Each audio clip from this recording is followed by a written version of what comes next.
Welcome to vlogs of மலர். இன்னைக்கு நம்ம அவல் வச்சு சம்பா அவல் வச்சு புட்டு பண்ண போறோம். எப்பவுமே புட்டு அரிசி மாவுல பண்ணுவோம். இன்னைக்கு ஈஸியா குயிக்கா அவல்ல புட்டு பண்ணலாம். வாங்க பார்க்கலாம்.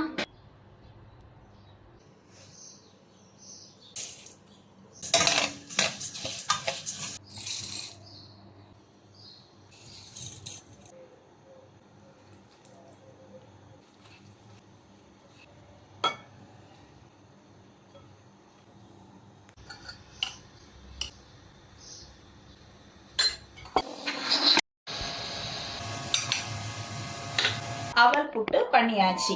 சம்பா அவல் புட்டு பண்ணியிருக்கிறோம். அதுக்கு பழம் வச்சிருக்கிறோம், பப்படம், பீஃப் கறி வச்சிருக்கிறோம். அது ஆப்ஷனல் தான். வேணுங்கிறவங்க பீஃப் கறி வச்சுக்கலாம், கடலை கறி வச்சுக்கலாம், எது வேணாலும் வச்சுக்கலாம். இந்த வீடியோ உங்களுக்கு பிடிச்சிருந்ததுன்னா லைக் பண்ணுங்க, ஷேர் பண்ணுங்க, கமெண்ட் பண்ணுங்க, சப்ஸ்கிரைப் பண்ணுங்க. தேங்க்யூ.